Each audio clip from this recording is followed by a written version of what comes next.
அடுப்பில் கொஞ்சம் பால் ஊற்றி பாருங்கள், நீங்களே ஷாக் ஆகிடுவீங்க. இது போல் குட்டி குட்டி பயனுள்ள டிப்ஸை கூட ஷேர் பண்ணியிருக்காங்க.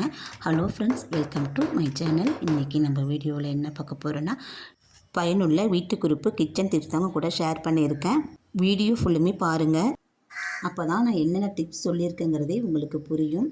வாங்க இப்போ வீடியோக்குள்ளே போகலாம். ஃபஸ்ட்டு இப்போ என்னென்னு பார்த்தீங்கன்னா, நம்ம எல்லார் வீட்லேயும் குக்கரில் சாதம் வைப்போம், பருப்பு வேக வைப்போம். ஒரு சில சமயத்தில் அது பொங்கி கீழே வடிஞ்சிடும். நம்ம என்ன தான் சேஃப்டியாக வச்சாலுமே ஒரு சில நேரத்தில் பொங்கி கிச்சன் எல்லாமே நமக்கு நாசமாயிடும். அந்த மாதிரி இல்லாமல் இருக்க இந்த ஒரு பொருளை மட்டும் பயன்படுத்தி பாருங்கங்க.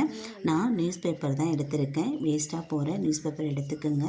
இது போல் நாளாக மடித்து எடுத்துக்குங்க. மடிச்சுட்டு நடுவில் ஒரு ஹோல்ஸ் போட்டுக்குங்க. போட்டுட்டு குக்கரோட விசில் இருக்கும் பார்த்தீங்களா, அந்த விசில் எடுத்துகிட்டு இது நடுவில் வச்சு நீங்கள் விசில் போட்டு விட்டுருங்க.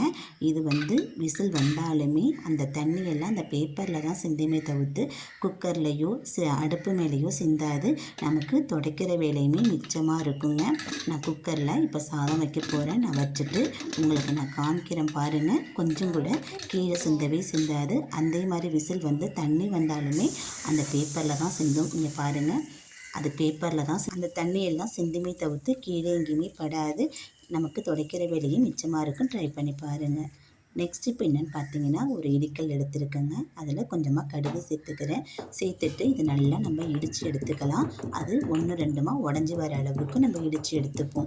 இடித்து எடுத்துட்டு இது கூட ஒரு பொருள் சேர்க்க போகிறேங்க. நல்லா நுணுங்கி வந்துருச்சு.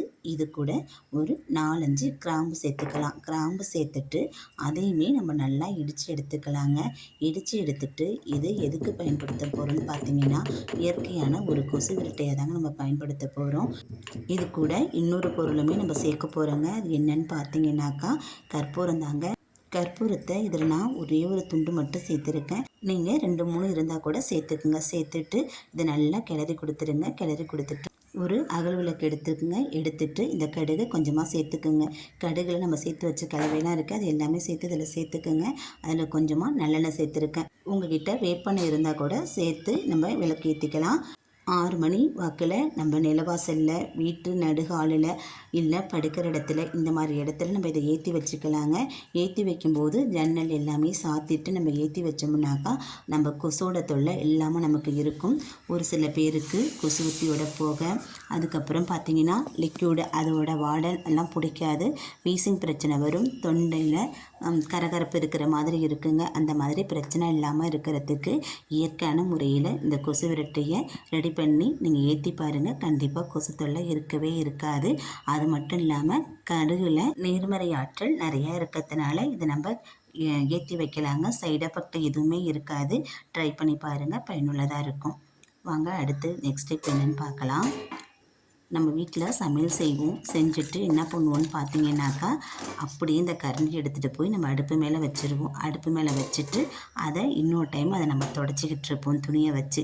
அந்த இடமும் வீணாக போகும், நம்ம துடைக்கிற துணியும் அழுக்காக போகும், நமக்கு வேலையும் அதிகமாக இருக்குங்க. அந்த மாதிரி இல்லாமல் இந்த டிப்பை ஃபாலோ பண்ணி பாருங்கள். கண்டிப்பாக நமக்கு எல்லாமே மிச்சமாகும்.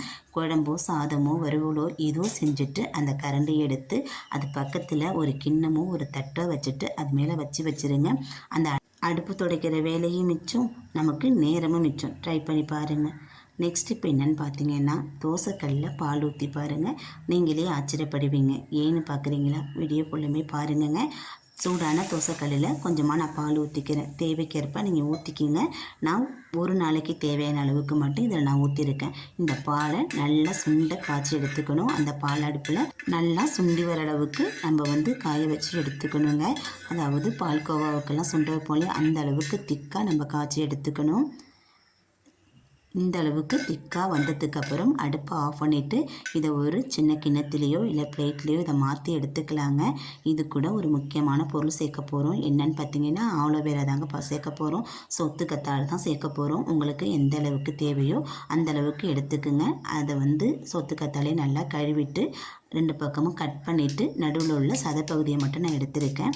இதை ஸ்பூனை வச்சோ இல்லை கையாலையோ நம்ம நல்லா மதித்து எடுத்துக்கலாம். இல்லைனா நம்ம இடிக்கல்லில் கூட வச்சு நம்ம இதை இடித்து எடுத்துக்கலாங்க. அப்போ தான் இந்த சோத்து கத்தாழை இருக்கிற சாறு எல்லாமே இந்த பாலில் இறங்கும்.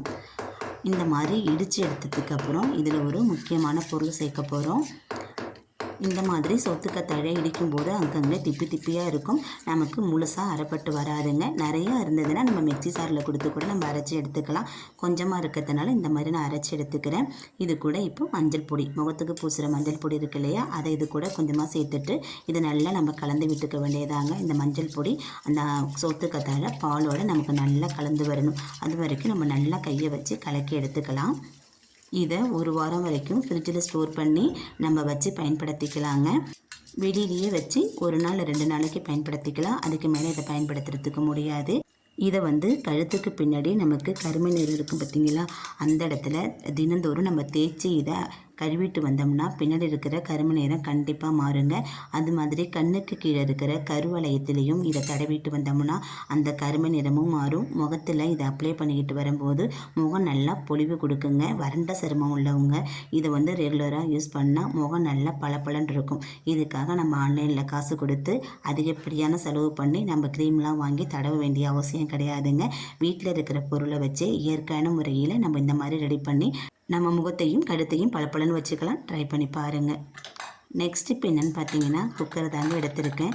எல்லார் வீட்லேயும் இருக்கக்கூடிய ஒரு பிரச்சனை தாங்க, இந்த குக்கரோட கைப்பிடி எப்பயுமே ஆடிக்கிட்டே இருக்கும். அந்த மாதிரி ஆடாமல் இருக்கிறதுக்கு இந்த ஒரு டிப் மட்டும் ஃபாலோ பண்ணி பாருங்கள். கண்டிப்பாக ஆடவே ஆடாது. இதை கழட்டி எடுத்துக்கலாம். நான் கழட்டும் போது கை நழுவி அந்தண்ட போகுது.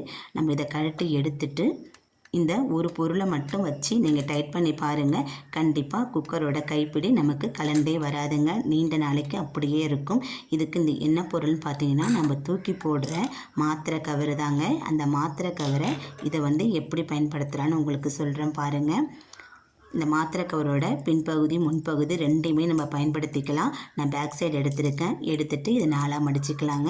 4ஆக மடிச்சுட்டு நடுவில் நம்ம ஒரு ஹோல்ஸ் போட்டுக்கணும்.